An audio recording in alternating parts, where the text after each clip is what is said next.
All right, take this down. Take this down. You can't come off that hot. Nope. You gotta, you over there. Hey, kid. Yeah, you don't. We need a hand signal if you're gonna fire it off that hot from the get-go. Because it's just gonna be me for 10 seconds going. What's up, everybody? This is Blurry Photos. Blurry Photos. I'm David Flora. I am the surprise David Stecco. Hope everybody's doing all right. Yeah. Got a fun show for you. Yeah, I hope that you astounded your family with discussions of the true nature and history of Easter. Yeah. Or Ishtar. Or Oestra. Or Olestra. Olestra. Does cause anal leakage. Yeah, we're actually recording on Easter. It's a beautiful day. Gorgeous Easter. It sucks because for audio concerns, we have to close all the windows. Yeah.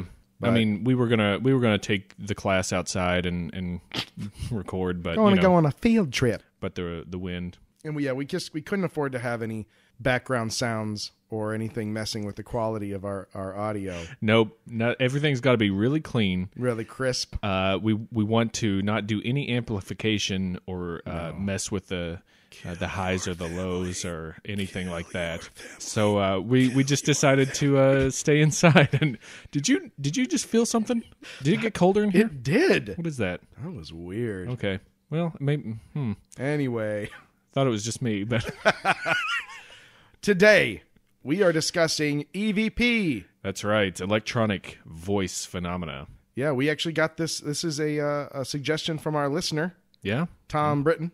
Who Tom. is a very talented podcaster and performer himself. So, cool. Thanks. So, see, we're proving the concept. Like, you literally just bark something at us, and then we'll do it. We're like little show ponies. That's right. I'm the dog, you're the pony. Yay! And this is the show. EVPs, man, this is fun. I have heard of this stuff. Mm-hmm. You know, I've scratched the surface of what it is before this, but I'm glad that Tom suggested it because it's a lot of fun to research. Oh, it's such a cool thing, and I don't think it's one of those things that I'll bet you a lot of our listeners have at some point, like once you fall into like a YouTube hole on it, and you just look at more and more and more of them. Yeah. Or if you are if you're just channel surfing and you happen upon one of those like History Channel or Discovery Channel, especially around like Halloween, you can't get anywhere near the cable centric channels without one of those things. Yeah, this is something that I bet has touched you at some point in your life. And there was that movie with was it Michael Keaton? Is that who it was? Just White Noise? White Noise, yeah. I think that was Michael Keaton. Yeah, I think I've seen that, but I'm not sure. Yeah, and they, one thing I learned is that I actually saw that movie, I think even in the theaters. And I guess I learned this when I was doing my research, is the DVD has a whole bonus section that's all real EVP occurrences. And all these people who made recordings that were some of the more famous recordings got paid a ton of money. And all of their recordings made their way into this movie and into this bonus track on the DVD. Wow. Yeah. It's something that I think I will look up and watch here soon. Yeah. Probably early in the morning when it's very sunny out and warm. No. Right before you go to bed when you're home alone. 2:00 in the morning. Yeah. You just got done playing Minecraft. Nothing else is going on.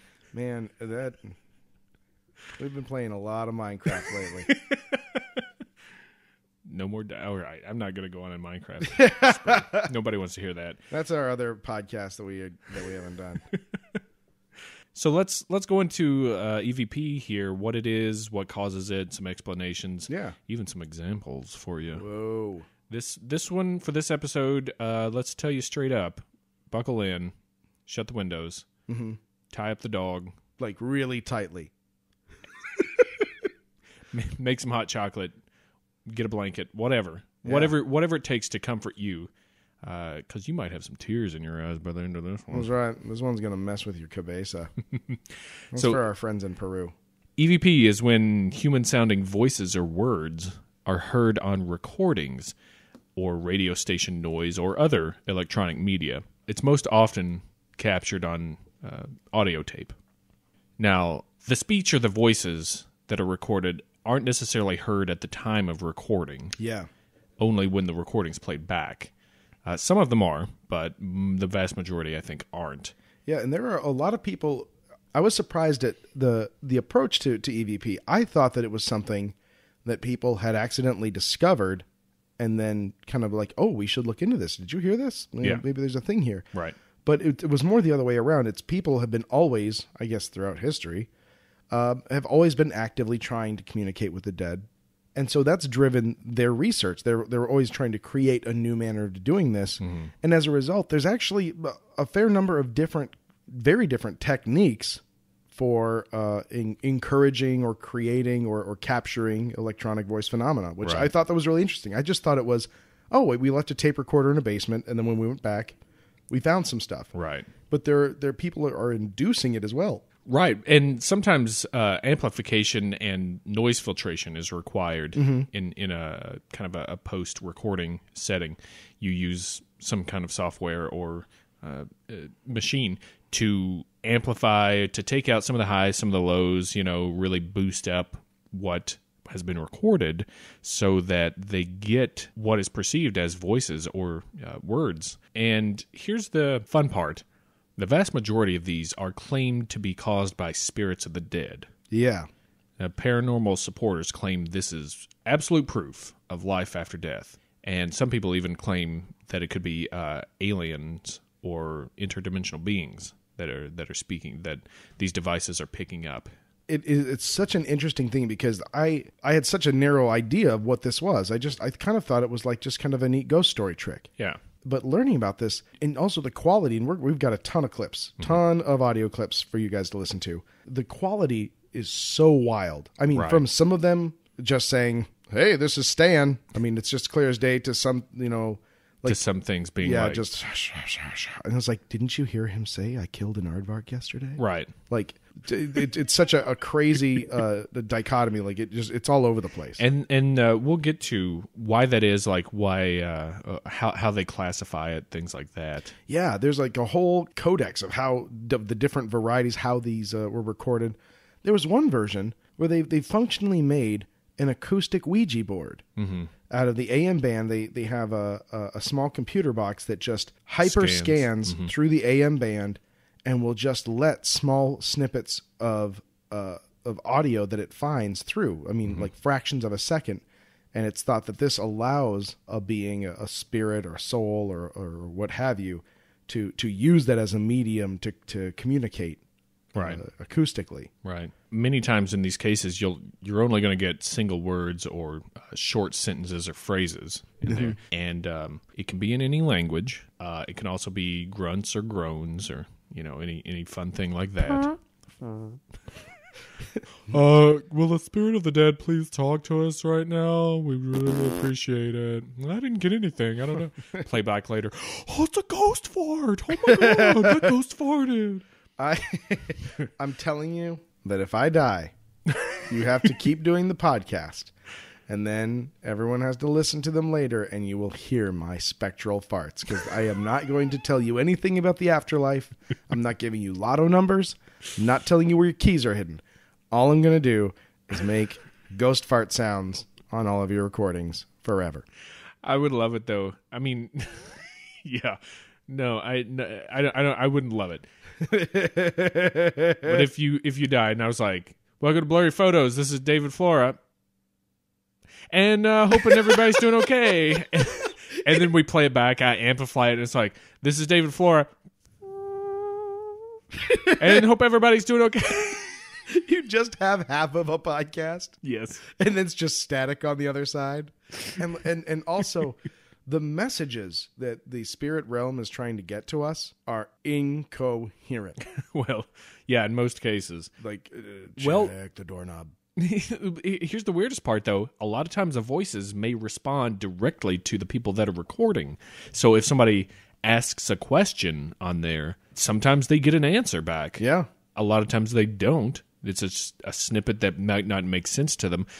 But it might make sense in the context of where they are. Like if they're in an insane asylum, if they're in a cemetery, an old jail, something like that. They'll get something like "almost had the keys," or something like that. It's a little creepy. And this really dovetails nicely with what we were talking about in our ghost taxonomy episode.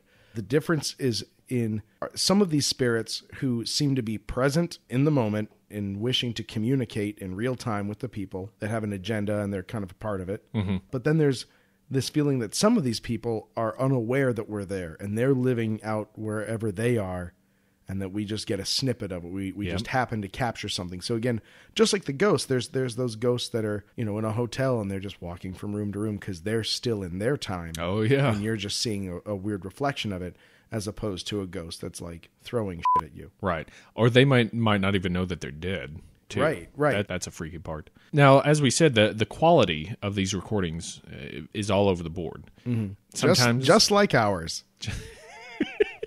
What are you talking about? Oh, God. We can't do real mouth sounds to listeners. They'll never come back. We do the fake one where we go, yarm, yarm, yarm. So sometimes the EVPs are easily understood. Sometimes it's unclear. But just about every time it's always fun. Always fun. Always a good time. I feel like a beer commercial now. Sometimes a lot of times it's up to interpretation as to what is being said, what the words are. It's categorized, as we said, in 3 classes. Class A is the easily understood by anybody who listens to it with little or no argument. These are also the loudest that you get on recording. Don't leave me alone. That's a good one. You're going to get a lot of backwards audio from Dave tonight. I've been practicing. You've been watching all Twin Peaks all the time. Oh, God, yeah. Agent Cooper, that gum you like is coming back in style. Oh, man. Thank you, David Flora, for letting me do that. All right. Class B is characterized by some warping of the voices and some syllables. They're generally lower in volume than Class A, and these are the most common type of EVP, apparently. Mm-hmm. And then you get Class C, which is excessive syllable warping, very low volume. A lot of times they're whispering, and this is very hard to understand. Yeah, this is when you're really hitting the basement for did we pick up something? Right. Yeah. What was recorded? Is that really just an anomaly, or is that I feel like, because I listen to so many of these things now, like when you get to that end of the spectrum, you're just hearing a pattern of sound that then you find a word with that same syllable pattern. You're like, oh, that's what he said. Well, and we'll talk about that later too. That's a little bit under the explanation realm, but yeah, that's exactly right. It's just like you're hearing, and it's like, did you just say "f you"? Yeah, he did. I think he did. I think this is an angry ghost, man. Hey, ghost. Hey, you think you're so damn tough? Why don't you come out? Yeah, what's up? I'm right here, man. You want to roll, bro? Let's go. You want to roll? Hold on. Hold on. Me, ghost. I'm going to kill myself, and then I'm going to kick that ghost's ass. Is that what you want? Is that what you want, Ghost? I need you to revive me in 10 minutes. Hey, can you guys have that defibrillator ready? So let's talk about the history of the EVP here real quick. So we've covered this before, spiritualism. We've touched on it a couple times, but it began in the mid-19th century, and it continued into the early 20th century, up to and including today, obviously, but it had its prime right around the turn of the 1900s, right? The parlor peculiar, if you will. And that's the belief that spirits could be contacted. Mm-hmm. And you get, the mediums. The mediums, yeah. And the ectoplasm and the butter-covered mucilin and... Mucilin? Isn't that what that... Muslin? Mucinex. Mucinex. I mean, what's the difference? It's all covered in goo, and people stuff it in their mouths. I don't know. You sound like you've had experience. No, with the advent of technology... Why are you staring at me? With the advent of technology... That's a cereal, though, right? Useless. Oh, right. You're right. Or muesli. Muslin. You're right. It is muslin. But Mucinex is a cereal, right? No, Mucinex is a mucus drug. Oh. What's the cereal that's like Muesli. that? Muesli. I don't think it is. There's also Mueslix, is the Kellogg's brand of it. Maybe that's what I'm thinking of. But everyone else in Europe just eats muesli, which is, I think, what they call granola. I'm not looking it up. I patently refuse to look this up. So we're going to wallow in ignorance. All right. I'm fine with that. Because there's the thing in Flight of the Conchords. The man at the counter starts to abuse me. Hey, man, I just want some muesli. Well, good call. Yeah. Good call. That's a reference for you. So with the advent of new technology, there are obviously new ways to communicate with the dead, including photographing spirits and then eventually recording them. Now, this interest, like you said, with the advent of technology, phonographs were invented. So now people can record. I like to sing it. I like to murder and the Judah and the Springer. I like to sing it. Kill your family. Kill your family. Yeah.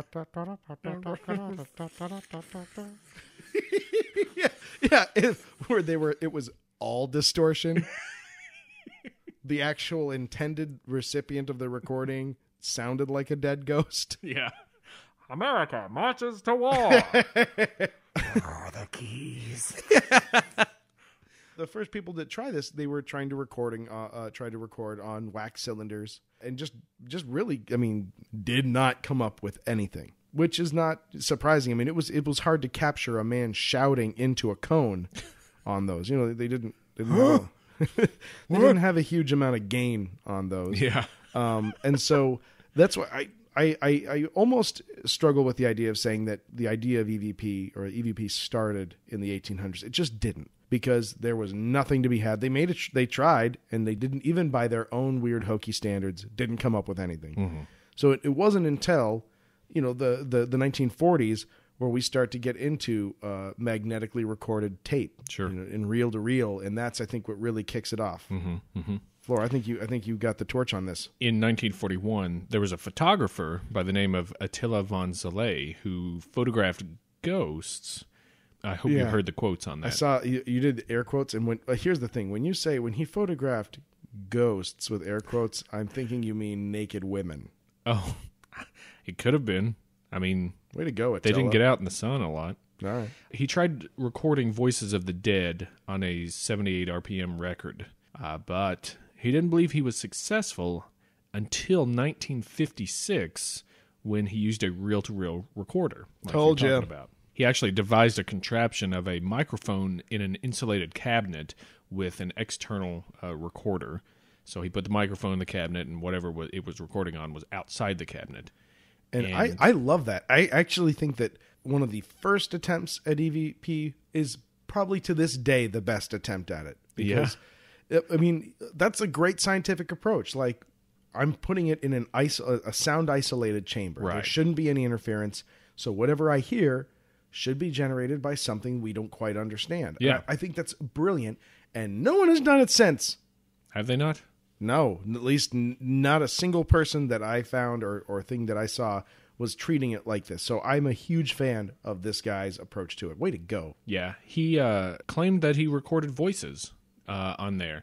When he played it back, he heard voices where, no one was in the cabinet, and no one else was in, I guess, the room that they were recording in or anything like that. But unless it was the cabinet a Dybbuk box? Come on, man. Couldn't help it. The Easter episode turned out okay. Yeah. See? But we don't want to put... All right. 1952. This is a fun one. You get two Catholic priests that were recording Gregorian chants on a magnetophone and kept having the wire break on them. So part of the device was malfunctioning, and they were getting frustrated. And one of them looked up to the sky and asked for help. He's like, "Please God help me," or "Father help me." The Lord. I mean, as anyone who's ever tried to work with like a DVD player that's not quite playing it, no one raises their hands to the sky and says, "Hey Lord, why don't you help me?" That man was swearing. Get out of here. Y'all should leave. No, that man was swearing. Well, here's the funny thing. When they played it back, after he did that on the recording, there was a voice that said, "Of course I'll help you. I'm always with you." And he claimed it was the voice of his deceased father. Whoa. So even the Pope was like, "I'm cool with that. Don't worry about it." Yeah. He took it to the Pope, and the Pope was cool with it. So, 1952. Hey, Pope. Me and my buddy was, we were recording those chants. Those guys. Yeah, I think we got something you're gonna want to hear. Oh, sì. Oh, Bene. it's a spooky, but it's alright. It's all right. Every Pope is Italian automatically. They live there. There's no choice. Even if they're born in Germany, they're it's all right. That's right. You get your papal accent. Hey, I'm American spaghetti. You want some? I play the Gregorian chant and the voice of your dead father. It's killing the family of our Argentinian Pope that he's now Italian. Yeah. Well, you take with the good with the bad, right? Yeah. But man, when he starts showing up at AC Milan games, that's when things are going to get rough. Oh, you know more than I do. 1959, you get a Swedish film producer, Fredrik Jurgensen. He was recording bird songs, and when he played the tapes back, he claimed to hear his dead father's voice and his deceased wife. This caused him to make more recordings of the dead. I think he made a ton of recordings from then on. Over 10,000. And then in 1965, he met a Latvian writer named Konstantin Rodev, who experimented with radio frequency screened recordings and apparently heard voices in a number of different languages, including German, Latvian, and French. So he is isolating his recording here as well. Yeah. Only now he knows he's trying to block it from the radio frequencies. And he invited outside interpretation and worked with over 400 people who listened to these recordings, and he invited them to give their honest, feedback. What did they hear? And apparently 100% of them heard voices. Huh. Just like he was. Now, he said that in addition to the RF screened recordings, the voices could be recorded even with a disconnected microphone, and that some of the voices spoke rapidly. They've spoken a mixture of languages, and they were in a definite forced rhythm, almost telegraph style. That's interesting. Yeah. I wonder, because you do hear, in a lot of the ones that I heard, it's always a very strange cadence of speech. Yeah. It's never, Yeah. Well, I mean, not never, but it's rarely just a normal, hello, this is information. There's lots of pauses and breaks or drawn out words. I think it'd be funny if the afterlife could only communicate telegraph style. I'm dead. Stop. Tell my wife I love her. Stop. The money on the floorboards. Stop. So then in 1979, you get a parapsychologist, D. Scott Rogo, who described brief single-occurrence telephone calls from deceased people. This is real fun. If you're a fan of Twilight Zone, you get an episode all about this. The episode titled Night Call is all about an old woman whose husband had died, and she starts getting these phone calls where there's nobody on the line when she picks up and says hello. She starts getting angry, and when she picks up, there'd be nobody on there. There might be a little static. She'd yell at them like, stop calling me. And then eventually you start hearing this voice saying like, hello. And then finally she calls the telephone company. They trace the telephone line to a cemetery, and the telephone line was down because of a storm. So she shouldn't have even been getting calls at all, but the line was laying on the grave of her deceased husband. And then she gets excited because, well, now she can talk, to her husband. And the next time the phone rings, he's there and he says, I always do what you say, so you told me to go away and stop calling, so goodbye. And then she lives the rest of her life in solitude and sadness. It's a real downer. That's a dick move on the husband's part. I mean, well, if you say so, I guess I will forever leave. Yeah, I guess it was set up in the episode that he always, she was very controlling, always telling him what to do, and he was always taking her shit. So, well, yeah, he took it right into the next life. Yep. But as a very cool and very creepy Twilight Zone, I suggest you look that one up. It's fun. Night Call. And I'd be interested. I mean, I think that probably it's a pretty. I mean, none of this is common, but as these things go, the spectral phone call. Everyone's heard stories about things like that before. Yeah, Yeah. And that one, like I said, usually brief and single occurrence. Of course, Twilight Zone is going to take a little liberty to make it as good as Twilight Zone needs to be. But think twice when you get the telemarketer calling. Yeah, it could be. Get an 800 number. If you're getting called by a telemarketer, then you already know that you're speaking to the damned.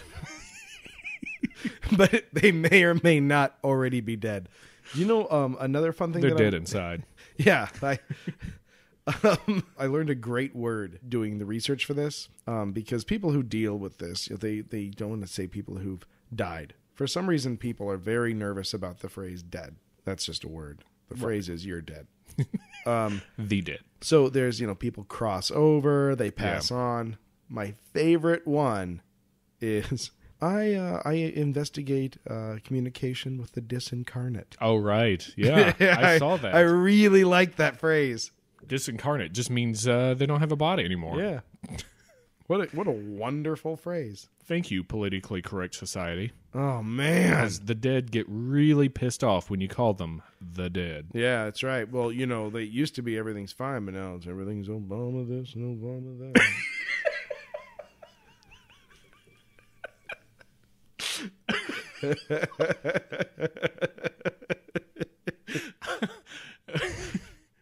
I couldn't put it better myself. Thanks, Obama. So in 1980, a fellow by the name of William O'Neill. Here's Slick Willie O'Neill. Here's where the old roller coaster starts shaking your head up here. Clink, clink, clink. Received specifications psychically from dead scientist George Mueller to build the Spiricom. He claimed he was able to have two-way communication with spirits. However, no one was able to replicate it, and they attributed that to his mediumistic ability to close the loop on the system that he had created with the Spiricom. So, but here's what I don't get. First of all, if there's scientists, if there's disincarnate scientists that are working on it on their side, right? Wouldn't there also be like disincarnate marketing people who'd be like, "What do you want to call it?" No, we're not calling it the Spiricom. I imagine these guys are from the 40s. They're dead. That's and they're like, what should we call this thing? Should we call it the dead box? Should we call it the ghost talker? No. We'll call it the victory phone. No. None of this adds up. Let's call it. And he sees like a billboard. The freedom graph. He sees a billboard for like liquor. And then he sees like a telephone company billboard right beside it. And he like glances back at them. And he's like, what if we call it the Spiricom? Oh, hey, I like that. That's kind of catchy, right? Spiricom. Can't we call it the Spirograph? No. There's already a Spirograph. It'll get confusing. We don't know the name. It's the 80s, remember? Everything's comms now. Comms. Graphs is old time. What are you, a dummy? That's yesterday. We're looking at tomorrow. The future. The future. It's here. I don't ever want to die. I don't want to be surrounded by these jags shouting at me. You're good, kid, but not good enough, see? Great. So wait. I do have one more question about the Spiricom. Okay. Now, again, there's a scientist on the other side who wants to have meaningful communications with the living. So he psychically tells someone who's alive how to build a phone so they can talk. That's like me driving a bike to your house so you can come over to my house. If I can get the bike to your house, then you don't need the bike. I don't see the logic there. If he can psychically communicate with this guy, why on earth do they need to build a telephone? If they're already, I see what you're saying. If they're already in communication, why did they have to build a phone? But what if it's that he wanted a living person to be able to talk to other people that maybe don't have that psychic connection? But see, that it still fails because only the one he built works for him because of his medium abilities. All the other Spiricoms didn't work. But maybe they didn't know that. Maybe they thought, well, this guy could talk to God. Let's discuss this hypothetical some more. Can we do that? I'm just saying, I see your point. I don't like the bicycle analogy. I was not, but I was not prejudiced against the Irish until we did this podcast. But it just seems that every time they get involved, shite gets dodgy. Yeah, he is an O'Neill. Yeah, shite gets dodgy. That's one of the 5 families, isn't it? Oh, you're right. Oh man. So maybe it wasn't a dead scientist. Maybe it was a banshee. Behold this spirit come. It's 5 o'clock somewhere. Click, click, click, click, click, click. I tried to do a ghost Irish backwards voice. That had a high degree of difficulty. I like them titties. Sweet, sweet tatties. That is a reverse Spring Hill Jack slap.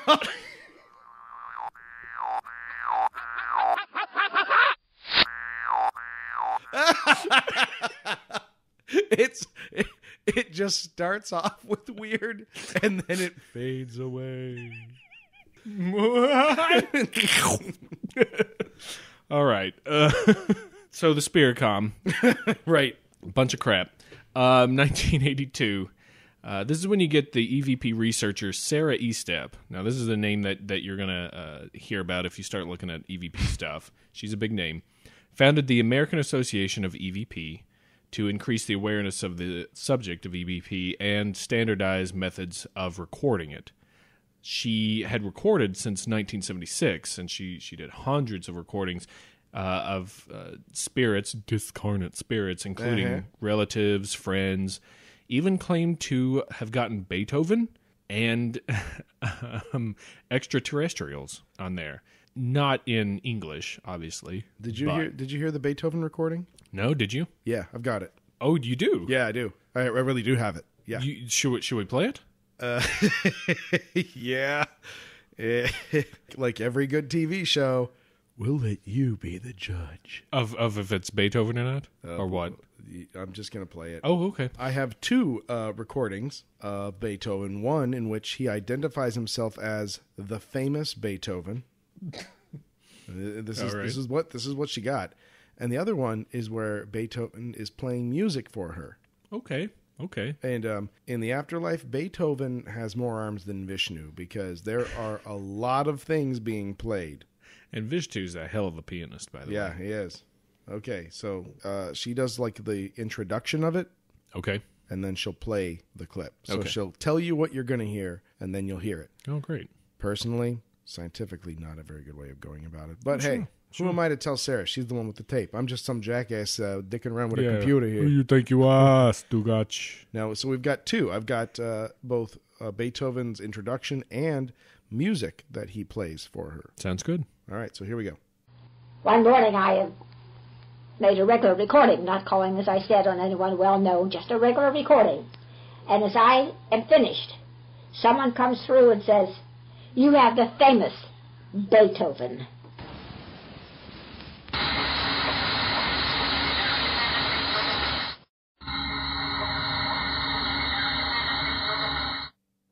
Is that it? Yeah. Did you get it? Well, These are hard to listen to not in headphones. yeah. You kind of need it drilling straight into your head. And in headphones, you do hear... Something. Yeah, I mean, it does sound very 20s, like singing from a crooner's cone thing. Well, part of this, people say that it's almost like developing a language skill. Yeah. To be able to listen to these and decipher them. I have not acquired it. That sounds like a lot of high shelf to me. Yeah. Now, here's another interesting thing. These are from the Association of Transcommunication. This is a second recording that Sarah got of music Beethoven was playing for her. Okay. Again, she has like a little introduction that she does. But some other things that they mention here is that there was a thunderstorm, which Sarah will mention in the recording, so you hear that in the background. Mm-hmm. But also, you'll hear her speaking over it during while it's playing the EVP portion. Okay. And it reminds you that she couldn't hear the EVP as she recorded it. Sure. It only came out later. That's important. And we're gonna come back to that after we listen to this clip. Great. I will conclude this tape by playing the entire minute of music that was received from him during the severe electrical storm. You will hear the thunder and the lightning in the background. She sounds like a witch.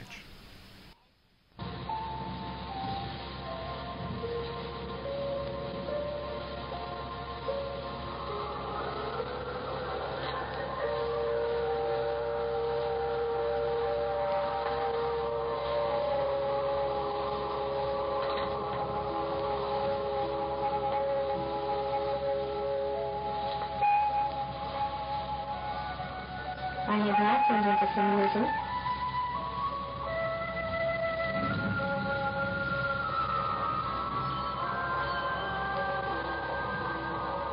Please tell me if this music is coming from the spirit world.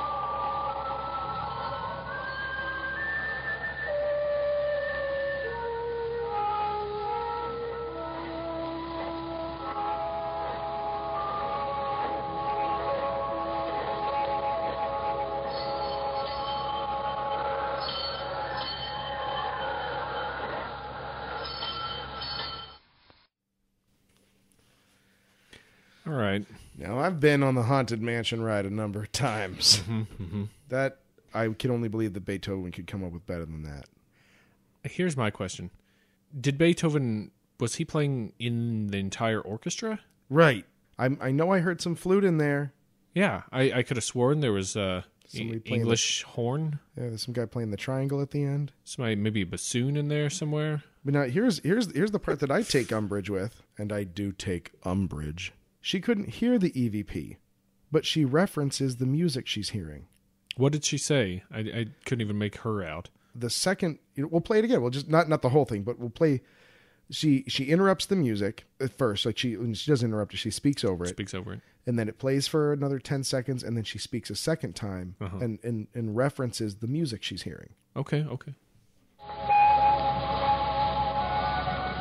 I have not turned into some music.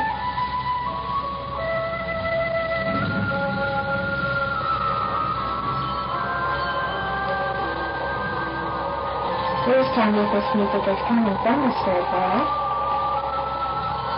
Something like, please tell me this music is something. Please tell me if this music is coming from the spirit world.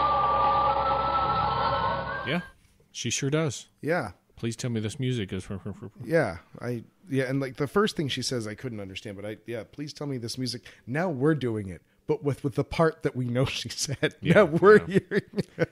You know, what's funny is part of that, there are certain snippets of that, the piano that comes through that sounds like Moonlight Sonata, which is a Beethoven piece. But then you get like this radio-style orchestra that's like Mystery Hour, you know. And also the storm in the background, it's not thundering. You don't hear rain. You hear the ethereal...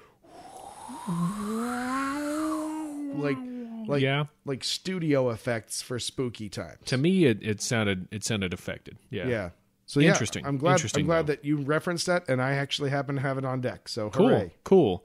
That has been the peak of what this stuff has been building to, and people have been researching and going out for this stuff fervently since then. And in fact, I'm sure you'll get all kinds of Discovery Channel shows and History Channel shows that you can find more of this stuff on. You know, with people. As the technology improves, so too do these EVPs. Who knows? But that's a long-toothed history of it. Now that we've played a couple of clips here for you, I want to play some more clips. Okay. I want to get into this stuff. Let me bring up one for you. All right. So this one we're gonna play it, and then I want to see what you think it says or what it is. This is one that you're bringing to me to blow my mind with. Okay. I can see all of you. You can see all of me? Okay, I'm okay with that.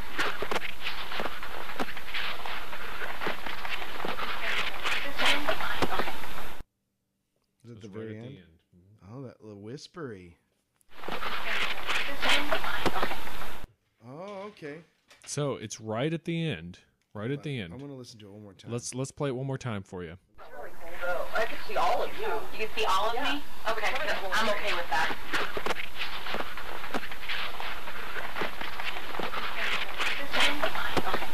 All right. Yeah. Did you get something? Yeah, I did. I mean, I had to listen to it for a few times, and I think you're right with people who develop that ear to kind of pick up. Yeah, because again, it's worth repeating that the people making these recordings can't hear. Right. And they're just having their discussion as normal. But and if you missed it, don't blame you. Just the very end of that clip, you hear it's a whispered woman's voice. What do you think it says?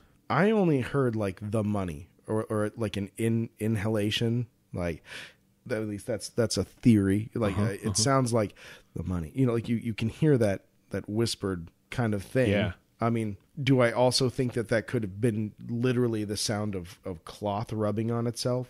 Yes. Here's the description of it. The researchers went to the attic of a house that they were recording in, and the researcher and someone else was discussing the best location for a motion-activated camera, apparently. And then right after they decided on the angle, it says a voice was heard on playback saying, "Take the money, honey." I didn't hear it. I didn't hear that. So now we're conducting our own psychological experiment. So now that you know all that, we're going to play the clip again. And remember, the part you're listening for is just the last 3 or 4 seconds. Yeah, and it's supposed to say, "Take the money, honey." All right, let's jam this out again. So I can see all of you. You can see all of me? Okay, I'm okay with that.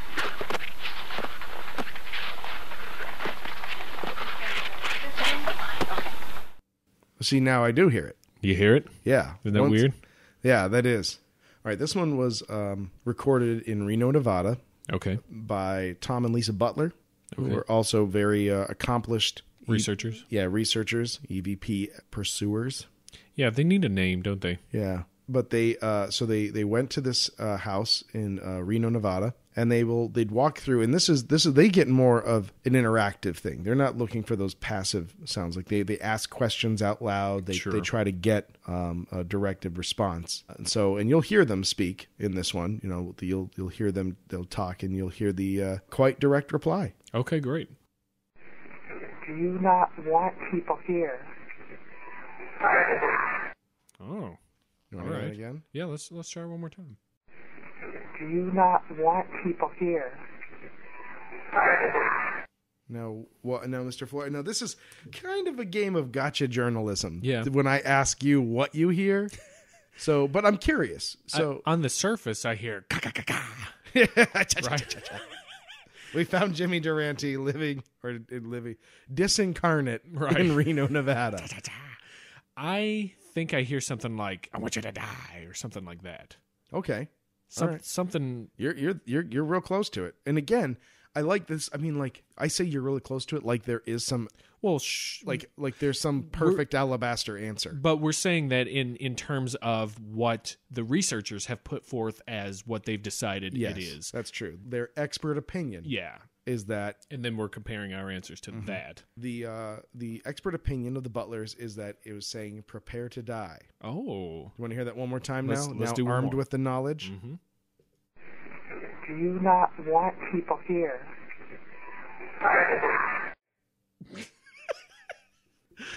I'm sorry, that sounds like some stupid goth teenager. Yeah, that's dead, but takes himself way too seriously in death still. Yeah. Now they think that they're spoken by a Southern gentleman, which sounds like "prepare to die, prepare to die. I won't lick my teeth." Yeah. So yeah, that's squeal piggies. Yeah. All right. Fun. All right. Let's get my next one going. All right. See what you think of this one. All right. Real short. It's a real short one. Try it again. Now, see, this game is not entirely fair, but since I'm the one operating the computer, I see what the file is named. Yeah. So, which is kind of this dead giveaway. But this is something we didn't discuss yet. If the file hadn't been named "Who Are You," I would not have come up with that. Really?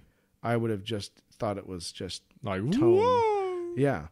And this is another interesting thing. So not only do you have this people speaking different languages, different cadences, but some of these are very sing-songy. They're almost sung. That type of cadence in itself puts me in the mind of a very 40s or 30s type of I agree. Talk that I feel like whenever you hear, it's almost Roosevelt-esque. You know how they talk, kind of like this. Well, I have nothing to fear but fear itself. Have fun, WC fan. You know, stuff like that. But all right. So it's supposed to be saying, "Who are you?" And you're right. It's very sing-songy. It's like, "Who are you?" Yeah. Which is also kind of like tiptoes along the old, "Ooh, I'm a ghost." Right. Yeah. That kind of. But it also straddles the sing-songy old-timey cadence. Right, which is again, yeah. I mean, People talk that way. Yeah, and was that a direct question to the people, to the living, or was that a snippet, a relic, a piece of something that was EM imprinted? energy? Yeah, that was imprinted in the area. Fun though. Yeah. Okay. All right. I'm ready to keep trucking here. This is a really good one. This is a clear one. Cool. So, now this one, I am going to give you a little heads up on, not to the content. I'm not going to mess with our results of our very scientific study, but this actually was one of those. This is one of those superstars. This was included in those DVD extras for White Noise. Oh wow. Okay. Okay. So you ready? We're going to move into a bedroom on the second floor now. Want to hear it again? Sounds like a kid's voice. We're going to move into a bedroom on the second floor now. What did you get out of that one, Mr. Flora? Good grief! It's like Bexadex or something like that. You're on it. You're on the trail. Maybe he says Mucilex. He says Mucilex. It sounds like a kid to me. It sounds like a child's voice. Does it distinguish? No, it sounds. I hear like it's a woman's voice or a child's voice. Okay. I hear them both as the same thing. I always think that whenever a woman calls me, I'm like, what? Who gave you kids a phone? Why don't you have a job? The phrase was identified as Betty's in there when they say we're moving into a room. And the voice says Betty's in there? Yeah, let's try it again now. Yeah. Now that you're armed with this knowledge. I got close with Bex, but also this is a really good one. This actually has a wave file here, and you really see where it. Yeah, like the very clear. The audio form shows up for the three visually. phrases. Yeah, let's try it again. We're going to move into a bedroom on the second floor now. Heard it that time. Right. Yeah. Heard it that time. It's really interesting. We're gonna delve into this in just a little bit. We've got a few more clips because the clips are fun. Oh yeah. So we're gonna play a couple more, but we're gonna get into some psychology with this. That's just terribly interesting. Before we do so, let's throw another one at you here. I'm gonna walk down and try and find Brian. So let me look here. Timestamp is 8:23. So at 8:23, I am now leaving.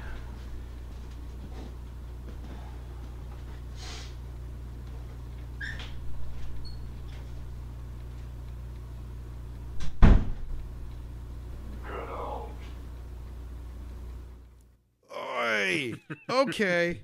All right. That was some Class A for you. Whoo.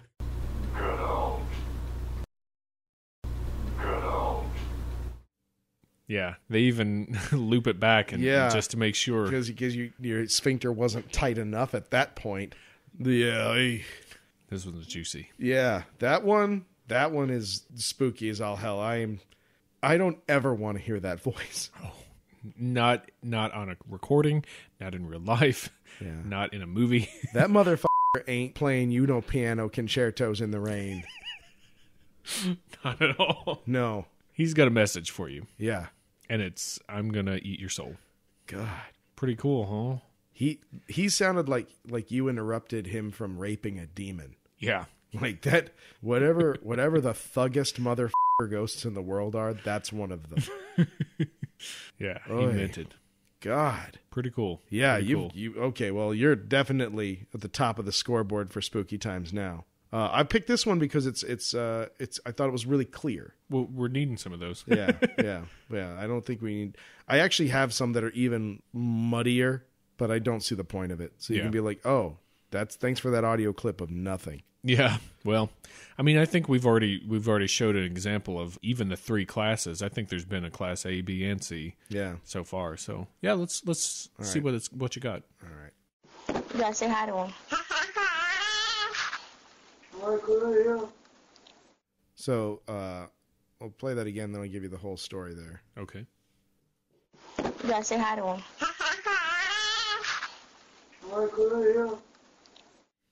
Now, you're never... This one doesn't... you can't even play the guessing game here Well, it because... sounds Spanish. Yeah, there's a word in there that you'll never know. It's functionally made up. Okay. The little girl you hear, the toddler in the middle... Are they going to say that says she's... hi. Her name is Kolya. Wow. And so the voice says Kolya? Yeah. This little girl's uncle had died, and for whatever reason, the mom decided she was going to try to... Talk to him. Yeah. So we'll play this one more time. So that's literally what he's saying is her name, Kolya. Yeah. Hi, Kolya. Okay. You gotta say hi to him.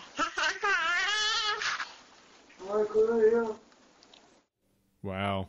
Yeah. That's pretty clear. Yeah. Also sounds like it was said with effort. Yeah. It does seem like... Took effort to say it. Yeah. So that's interesting. All right. Okay. What else do you got, Flora? Well, I got one more for you. You won. You've won the battle of the network stars here because all the ones you have are clear and spooky as butt. Well, I've got one to cherry top it off. Then. Okay. All right. Let's see here.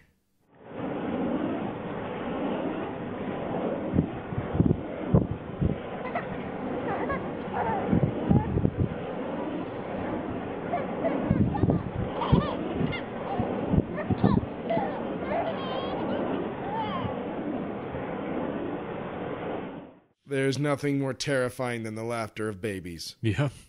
Ugh. Can it be more terrifying if it's dead babies? Ugh. No. Disincarnate babies, dude. We don't use the D word. That one's pretty clear. You don't have to play that again. No. That is taken at a cemetery at night in the children's section. I mean, that's supposed to be like the baby part. Ugh. And according to the researchers, no babies around, nobody around at the time. So you get wind, and then you get crying. That's pretty rough, huh? Yeah, not a fan. Yeah, man, that was a macabre gallery. Yeah, it really is. But there was one when I was looking through this website that you had found that had all these amazing. I mean, I thought that I hit the mother lode, but you had crushed me. And while we were kind of adjusting our gear here, I was just kind of clicking through it. And I'm not, we discussed this. I'm not saying this as some sort of lame teaser, but there is one on here that is so powerfully disturbing that we're actually not going to play it. Yeah, we're not going to. We had a discussion. We stopped recording. We talked it over, and we're not actually going to play it. Mm-mm. It's and this is not us bullshitting with you. It's not us being like, ooh, let's make it seem like this thing's really something cool that we like to discuss. No. This thing will haunt you. This clip, it's hard to describe without, I mean, getting creepy anyway. But I mean, how do we even tell you how creepy it is without just telling you how creepy it is? Like, yeah. It's the voices of several different people. Several different something. Yeah, there's like a child's voice. There's a super spooky, extra deep voice. And then like a woman's voice. Yeah, and then there's like a different man's voice. And they're like, some of them are talking over each other. And they're all saying either I can't breathe or I couldn't breathe. And then there's like 15 seconds of you hear water thrashing, like someone was being. I mean, maybe I'm just filling this in. Yeah, and that's. I think we should stop there because it's creepy enough as it is. Yeah, just even talking about it. I mean, but hearing it is unbelievably disturbing. If you're on Fuego, and if the sun is still up. Like, you can send us an email. We'll send you the link. Like, we're not send us an email. We will send you the link to this clip. Yeah, and you can judge for yourself. But you are warned doubly over. Right. Keep in mind, our podcast is about the unexplained and Irish accents.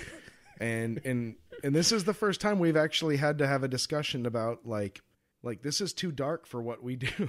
This goes a little deeper than we ever want to get involved in a thing. Yeah. And that was our decision, that like we're diggy toots makers. That's what we do. We'll tell you about this, but we're not going to subject you to it. Right. I mean, I'm telling you right now, Bob Mears, he's going to want to hear it. Greg Bach's going to want to hear it. Bahama Mama? Probably not. No. Don't even ask. So I mean, sorry for all the cryptic like right. No, him and Hall. Yeah, but it's not our intention to do that in some sort of marketing or idiot way. Right. We're better than that. So are you. And yeah, this is. It just hit that weird spot where it's dark enough that we didn't want to play it, but it was interesting enough that we had to talk about it. Right. So Exactly. it just kind of hit that weird spot. And in this subject matter, since we're gonna start launching into some explanations. Oh God, on stuff. Yeah, maybe I want to sleep well tonight, so let's make this somehow turn out to be bullshit, please. So for certain, nobody knows what causes this, what it is. Right. That's the bottom line. There are many theories and explanations. The simplest, obviously, voices of deceased people. Yep. Okay, so that's explanation 1. Yeah. That they are using the electromagnetic energy that that paranormalists have been talking about for years. Mm-hmm. They almost made fun of. They kind of made fun of it in Ghostbusters with the PKE meter. But paranormal investigators use EM detectors all the time. It's like their go-to. And why not? Yeah. So and this is an electromagnetic recorded phenomena. So that's plausible. Sure. If ghosts can if spirits can affect that energy, okay. There's explanation 1. Number 2, we got could be voices from another dimension. Mm-hmm. Maybe a parallel dimension to our own that we sort of pick up on. Could be Jinn. Could be Jinn. Yeah, why not? I didn't see that anywhere listed in here, but it sure falls under what we talked about, huh? Yeah. Could be fucking with our shit. Oh man, them Jinns always fucking with our shit. It could be. This is sort of along the same lines. Voices are angelic or demonic in nature. All right. I mean, again, another word for it. Yeah. Why not Jinn? Yeah, exactly. But, and I guess it seems like a lot of editorializing to say that that's demonic or angelic, but you do get like the sing-songy ethereal voices. Mm-hmm. You get the terror voices that are down here. Get out. You get Sam Elliott down here. Sometimes you haunt the ghost. Sometimes the ghost haunts you. Sometimes you have too much beef for dinner. We love you and your mustache, Sam Elliott. Here's a very popular concept, and probably with good cause. It's a hoax. Straight up fraud or prank. I think that we've done a good. Like I'm going to go ahead and say the Beethoven music is just a really clumsily executed hoax. Okay. I've got a theory about it, which is coming up in the next explanation myself. But yeah, why not? Could be. Yeah. Could absolutely be. I just didn't like that lady seemed so satisfied that she found someone who identified themselves as the famous Beethoven in English. Yeah. Yeah, it's always in the language that you speak. Yeah. Well, not always, but yeah. In that case, anyway, these things, to me, it's like the UFO phenomenon. Mm-hmm. Few people see UFOs, and maybe they do see real UFOs, but then all of a sudden, you get Photoshop in there. You get Final Cut. You get After Effects. Oh, man. And you know people what? Throwing in like discs on strings, Frisbees. We are, as a society, effed. Because at this point, yeah. Right. It's over. I mean, like, it's Photoshop and editing and things like that. I mean, the time for conclusive proof is gone now. Like, there's no such thing anymore. Honest, conclusive proof, yeah. The next explanation I've got makes a lot of sense scientifically. It's electronic device interference. Mm-hmm. Maybe from a CB radio or a baby monitor or radio frequency transmissions, radio reception, cross-modulation, ionized atmospheric particles that reflect radio waves, walkie-talkies, TVs, cell phones. I mean, you name it, we got it out there. That's true. There's all kinds of stuff that's floating around in the air. Now, I actually have a real example from my life of this. I do too. You go first. When I was in Colorado, I worked in a shop, and we had just some speakers up on the wall, and we were closing up, and we know that we heard like a voice say something. We only heard it like once, and so we were like, "Is there someone in there?" Turn all the lights back on, go through the whole building, no one's in there, and we're like, me and my friend Pat, we both heard it, and we're like, "Gah." And Pat, my friend, totally 100% believer in everything paranormal. And he's like, ghosts, it's ghosts, we're effed. So we just got the hell out of there. And then about a week later, during the day, again we heard voices. Long story short, somehow we were picking up a CB radio from a truck in our speakers, because this truck didn't just drive by, it had stopped at a light or something in the neighborhood, and we heard more of the conversation, and we're like, holy crap, it's a CB radio speakers. Yep. And somehow through science and technology, it was coming into our stereo speakers in the shop. That's exactly what my story is. It was around when I was in high school, and my family and I would be watching TV or on a computer or whatever, and we would just all of a sudden get, this is Bullfighter here, come back. Who's out there riding them waves tonight? Come back. And it would literally mess up the picture on the screen, and it would come through clear enough to hear every single word through the speakers. And it would do that on TV or computer, anything that was on that had speakers on it, that would come through. Break and it was, this here's the mother trucker looking for any runaways coming back. Looking for a convoy to get into here. There's no more convoy jokes on this channel. You best get the out of here. Over. It was our next door neighbor who had a CB radio, and we had to talk to him to be like, listen, dude, you can't just broadcast it at 8 p.m. Every weeknight. We're trying to enjoy some quality primetime entertainment on our electrical devices, and you're just blasting over every signal in the neighborhood. And he literally was, and he's like, oh, sorry, and he cut back, but like, I didn't realize I was CBing so hard. So yeah, that kind of stuff that literally happens. Although we never for once thought, oh, these are voices of the dead trying to contact, truckers out there. Yeah, and I can see, you're stationary and someone is in a truck and they're mobile at a rate of speed. If you're near a highway, you are going to get like this fade in 2 seconds of words and fade back out. Like you're going to get that. Like that really fits the pattern. I think that's completely plausible. Yeah. Now, but there was no water in that basement, Flora. Yeah, we're going to have to work harder. I'm not even touching that. Oh, God. I'm done with that.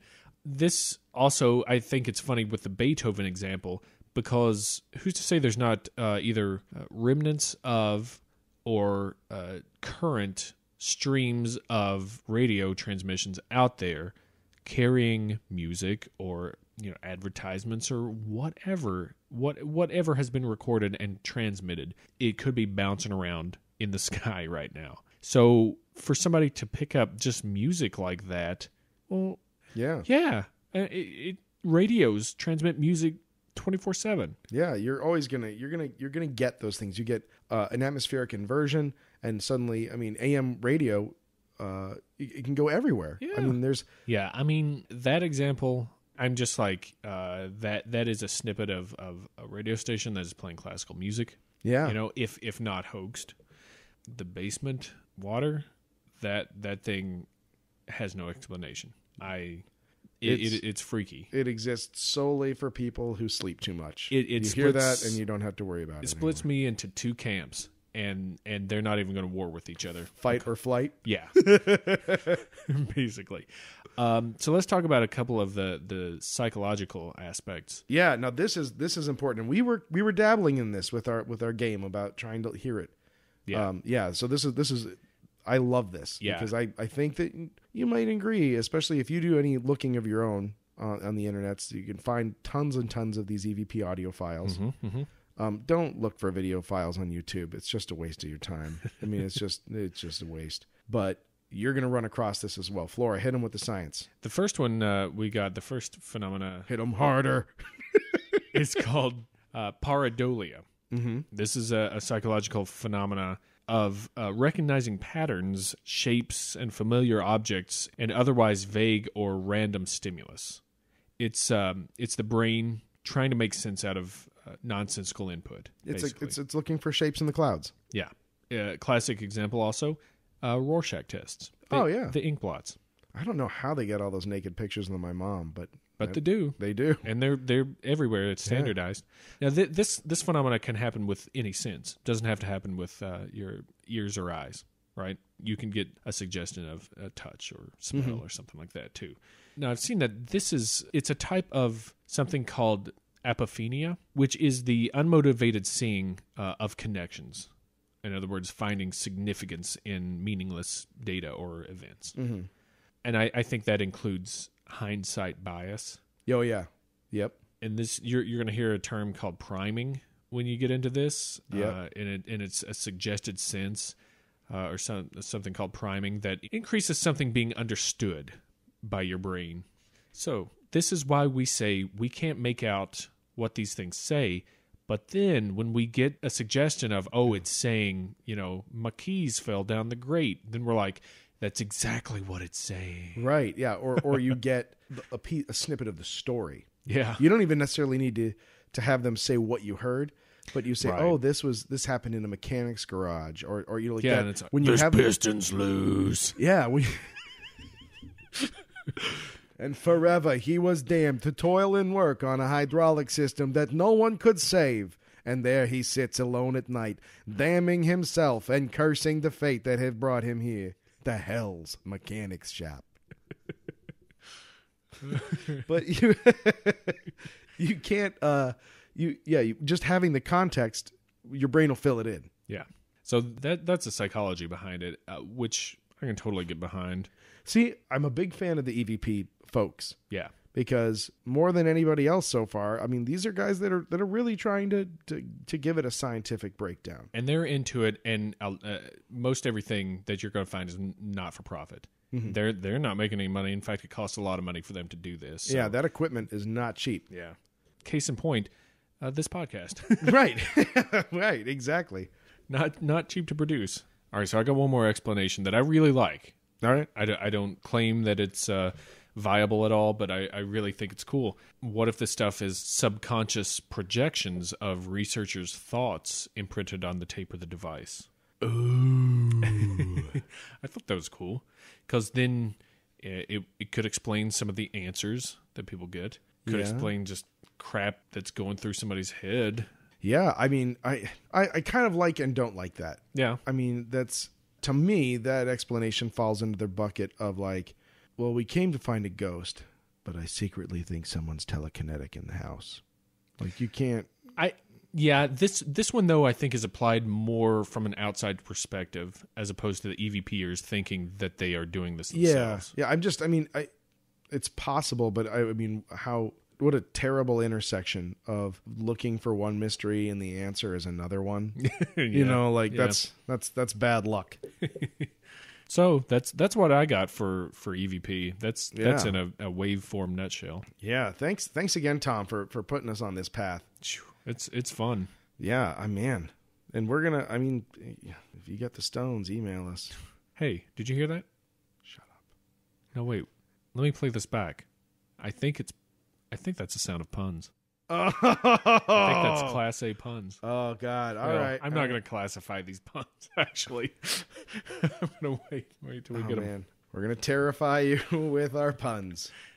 Who starts? We left a microphone in the basement of Uncle F***'s Chuckle Hut outside of St. Louis, Missouri. It's a 60-year-old comedy book club. We left it for 3 days, and we came back. These puns were the only thing on the tape.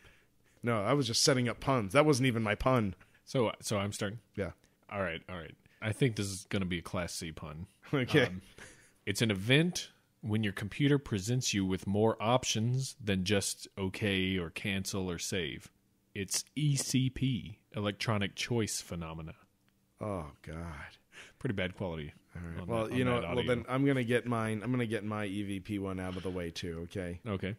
In the early 90s, power tools really took off and everyone was enjoying them, but no one liked to, spend all the time cranking. If you had to hold something in place on your workbench, it took forever to turn that crank and get it to tighten up. And Black & Decker was the first person to step in and automate that, which kicked off the entire electronic vice phenomenon. Kill me. Whew. Yeah, Black & Decker. Your turn. Okay. So how we're talking about that psychological phenomenon of pareidolia and everything? Yeah. I've got a third-party presidential candidate from the afterlife. His name is Ross Perot. He just, in whatever he says, you just have to interpret as making sense. Yeah. I like that. Is Ross Perot still alive, though? I think he is. Okay. And I'm still getting miles out of it. It still counts. All right, I've got a pretty good one. Oh, good. Is it Class A? It might be. All I'll right. leave it to you, the audience, to determine this. Okay. Topical. Yeah, it's a movie trailer. William O'Neill had it all: a job, a house, a car, and everything changed when he started hearing the voice of George Mueller, a ghost. Not only does George want him to stop everything to build a machine to speak to the dead, but he also wants him to ask his daughter out on a date. This spring, the Spira rom-com.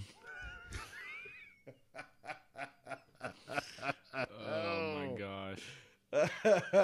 I think people would have preferred that we leave the mics quiet for a while. Yeah. I'd rather hear a demon shout at me. Yeah. I'd rather hear a lot of high frequency just you guys, not only was the episode spooky, the puns were scarier. Oh man, terrifying. I'll never sleep again. Thanks for getting through here. Yeah, thank you. Us. You're each of you amazing and clearly unflappable. Yeah. We tried to flap you. You weren't having it. Nope. Thanks for listening, you guys. Yeah. Go to blurryphotos.org if you want to poke around some more stuff. Send us an email, send us some feedback, send us a question, whatever you want. Send us, if you'd like to hear, this episode, this really cool episode, was a direct result of a listener request. It is. So you have the power. You got the touch. You got the power. I'm going to sing on every episode now. You think that, I think He-Man. So. Oh, nice. I don't know.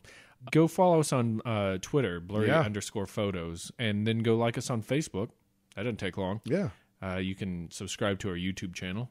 You can do all of those You things. can do everything. Most importantly, though, if you like it, you want us to keep going, tell some folks. Yeah. Tell them to go listen to us, see what they think. Thanks to those of you who have rated us and commented on our iTunes. Mm-hmm. That means a lot to us, and thank you so much for the great ratings and stuff, the good things you say. We really appreciate that. Yeah, seriously. For this episode of Blurry Photos, I have been David Flora. Oh, nice. And I remain David Stecco. I thought it was the half podcast again. No, that's it. It's me letting the spirit realm decide who I have been this week. Which, by the way, the spirit realm will be played by you in post-production. Yeah, so there you go. You can do whatever you want with that. Awesome. Bye.